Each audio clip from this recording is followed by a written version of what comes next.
Hello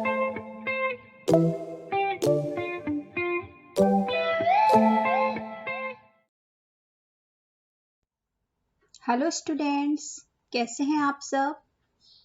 आज हम संस्कृत में चैप्टर 1 और 2 का रिवीजन करने जा रहे हैं।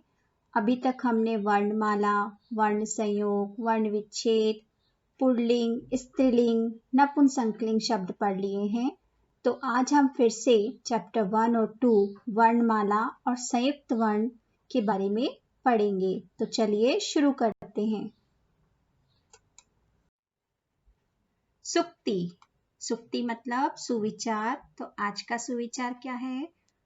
प्रिय वाक्य प्रदानेन सर्वे तुष्यन्ति जन्तवः, अर्थात मधुर वाणी बोलने से सभी प्राणी प्रसन्न होते हैं।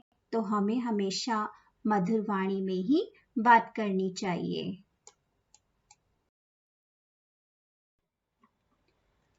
पहला प्रश्न है, शुद्ध विकल्प चुनकर रिक्त स्थानों को पूरा कीजिए। भारत की सबसे प्राचीन भाषा है। तो भारत की सबसे प्राचीन भाषा कौन सी है? संस्कृत या हिंदी? तो सही उत्तर है संस्कृत। संस्कृत भारत की सबसे प्राचीन भाषा कहलाती है। वर्णों का क्रमबद्ध समूह कहलाता है। जब वर्णों को हम व्यवस्थित क्रम में लिखते हैं तो उसे क्या कहते हैं? वर्णमाला। अंतस्थ वर्ण होते हैं। अंतस्थ वर्णों की संख्या कितनी होती है? 33 या 4? 4। अंतस्थ वर्ण कौन कौन से हैं?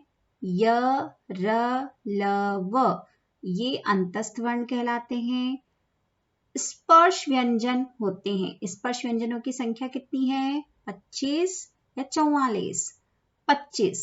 25 यानी कि क से लेके प वर्ग तक। क वर्ग, च वर्ग, ट वर्ग, त वर्ग और प वर्ग।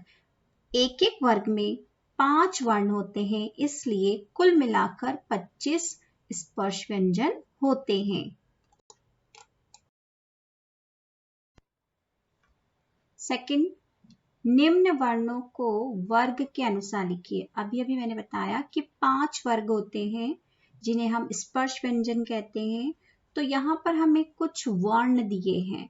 इन वर्णों को वर्ग के अनुसार लिखना है। यहाँ पे दिया है द, ड, फ, ख, न, च, छ, ढ, ब और ग। ये सारे वर्ण हैं। इन्हें हमें वर्गों के अनुसार लिखना है। तो पहला है क वर्ग। क वर्ग में कौन कौन से आएंगे? ख और ग। च वर्ग। च वर्ग में कौन सा आएगा? च और छ। ट वर्ग में आएगा ड और ढ। त वर्ग में द और न। और प वर्ग में फ और ब। तो इस तरह से हमें वर्णों को वर्ग के अनुसार लिखना है। आपको पता है कि इनके नीचे ये हलंत लगा हुआ है, इसका मतलब ये अधूरे हैं। जब इनके साथ स्वर जोड़ा जाता है तो ये पूर्ण बन जाते हैं।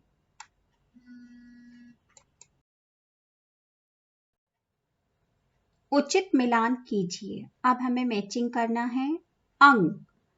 अंग क्या है? अयोगवाह। 2 अयोगवाह होते हैं संस्कृत में, अंग और अह, मतलब अनुस्वार और विसर्ग, जिसे हम अयोगवाह कहते हैं। प, तो प आएगा प वर्ग में, च वर्ग में, य अंतस्थ वर्ण, ग क वर्ग का है, द त वर्ग का है, स ऊष्म व्यंजन होते हैं। ऊष्म व्यंजन भी कितने हैं? 4। श, श, स, ह। तो ऊष्म व्यंजनों की संख्या भी कितनी है? 4। ड आता है ट वर्ग में। तो ये आपको वर्णों को वर्ग के अनुसार मिलान करना है। उदाहरण के अनुसार व्यंजनों के साथ स्वरों को मिलाकर लिखिए। यहाँ हमें व्यंजनों को स्वरों के साथ मिलाकर लिखना है। जिससे उदाहरण दिया है प प्लस आ इक्वल्स टू पा। ग प्लस ए, तो ये बनेगा गे। क प्लस ई ये बनेगा की, ये छोटी ई है। न प्लस उ नू, बड़ा ऊ।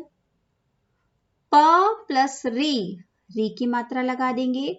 तो यहां हमें व्यंजनों को स्वरों के साथ मिलाकर लिखना है।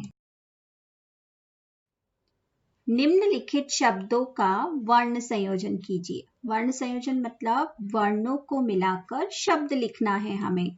हम पढ़ चुके हैं वर्ण संयोजन और वर्ण विच्छेद।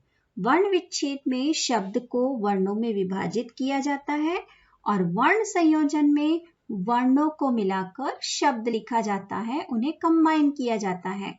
जैसे म प्लस ए प्लस घ प्लस अह, तो इन वर्णों को जोड़कर क्या शब्द बनेगा?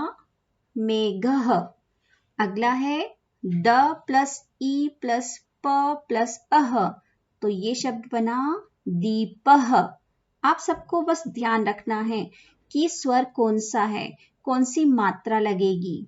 ग प्लस अ प्लस ण प्लस ए प्लस श प्लस अह, तो ये बनेगा गणेशः। याद रखना है आपको कि अ की कोई मात्रा नहीं होती है, तो यह व्यंजन के साथ जुड़कर उसे सिर्फ पूरा बना देता है।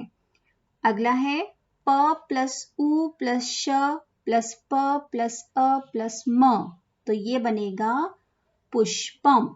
यहाँ पर श के बाद कोई स्वर नहीं आया है, इसलिए इसे हमने आधा लिखा है। जब भी किसी व्यंजन के साथ कोई स्वर न हो तो उसे हमें आधा लिखना है।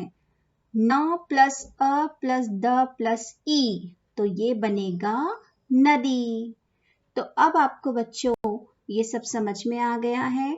अब आपको रिवीजन वर्कशीट कंप्लीट करना है। हम फिर मिलेंगे। Bye bye.